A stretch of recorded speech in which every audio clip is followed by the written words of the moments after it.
Hi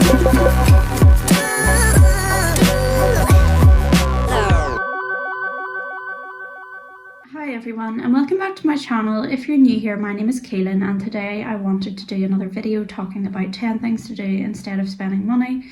And I am enjoying my no buy year so far. I know I'm only on day 6. I haven't spent any money today, although I am thinking about using my allowed rare treat in a coffee shop before I pick up the girls from school, because I just feel like I haven't been for coffee in a long time and I would love to go and read or write, and I just feel like I need to get out of the house. I've been spending a lot of time in the house recently and I kind of feel like the 4 walls are starting to close in on me a bit, and I've just been doing a lot of cleaning and it feels sort of constant and I can't really see the progress. So I just think a little change of scenery for a short time would be really helpful.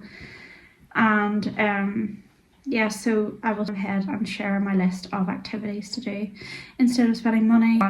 Number 1 is to list all of the major world events that you have lived through, and this could be really interesting and make you think about all of the things that you actually have witnessed or been part of in a way. And it's just interesting to think of how many historical events have taken place in your lifetime. And like, even if I think about my own, I can think of several that have been really significant to me and to a lot of other people too, and it just shows a lot about your generation. And I think it is like something that would be quite a calming activity to do, and that would be interesting and reveal a lot about how much the world has changed while you've been in it. Number 2 is to make a fun activity calendar.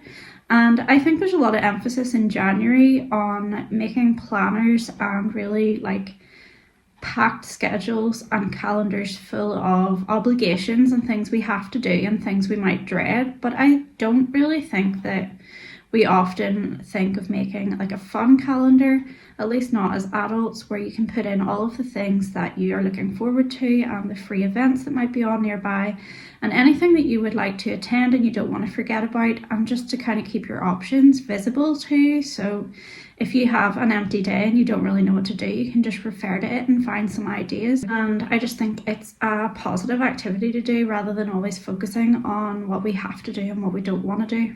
Number 3 is to go shopping, but not buy anything, and just try on clothes for fun. You can try on like crazy outfits just for the entertainment value, but don't take any money with you when you go, so you are not tempted to buy anything. And I think this is something like you can only really do if you're feeling strong, like in resisting temptation in your no buy phase. So like, I think if you're having moments of weakness, it's probably not a good activity to do, but if it's just for fun and to laugh, like I think it could be a really fun activity, and you could do it with a friend as well and laugh at each other's crazy outfits. Number 4 is to make an artistic map of your neighborhood, your city, your town, or just like whatever area you live in. Whenever I was like going from primary school into secondary school, I was basically moving from a small village primary school to like a city like secondary school, and I had no experience before that really of like traveling alone. And there was a school bus, but when it wasn't running I had to get home by going through town, and my granny gave me a little hand-drawn map that she made me, and this is before like mobile phones and the internet and stuff, and I really treasured that map, and it really reassured me having it because I knew I wouldn't get lost. And I think you could do something similar, either for practical reasons or just, I think it could be a mindful activity to do, and you can turn it into a colourful piece of artwork for your wall as well. Number 5 is to find a sentimental object and to turn it into a piece of art.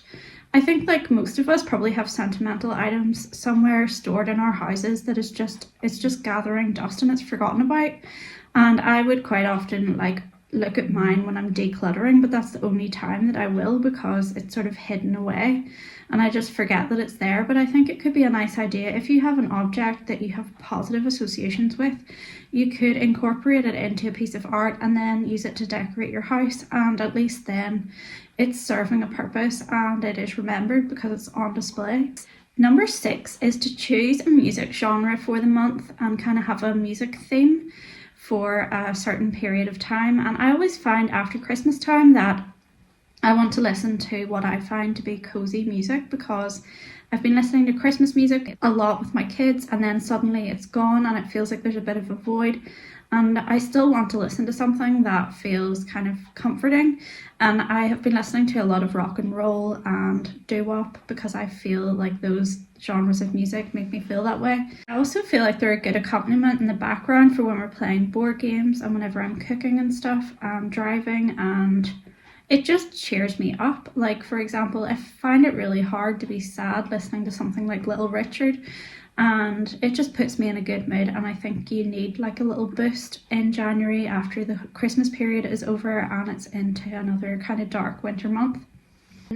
Number 7 is to write down in detail like all of your memories of your favourite day. And there might be lots of these and it's hard to pick one, but you could just work your way through them. And I think it's a nice thing to journal about, and it would help you to kind of identify what activities actually make you happy and what days in your life have created the most like meaningful memories in a positive way. Because I think a lot of the time when we're journaling or even daydreaming, our minds can kind of automatically go to negative experiences or worries, but it's nice to sit and kind of dwell in the same way only on positive experiences, and it sort of reveals to you what things really do make you happy. Because if you think about a lot of your favourite memories, they probably don't involve spending much money, so I think it could motivate you in that way as well. Number 8 is to start reading all of the books that are lying around your house that you've been putting off reading, and if you plan to keep them in future, you could make notes in the margins or otherwise just make notes like on a separate page. And it really helps you to stay focused on the book if you're struggling to read after the busyness of Christmas. And I always really liked annotating books whenever I was in uni, and I think I would still enjoy doing it. And then it just feels good to finally read and finish a book that's been sitting on your shelf collecting dust for ages, and then you can sell it on or pass it on to charity or a library. And it just gives you a sense of accomplishment in a small way.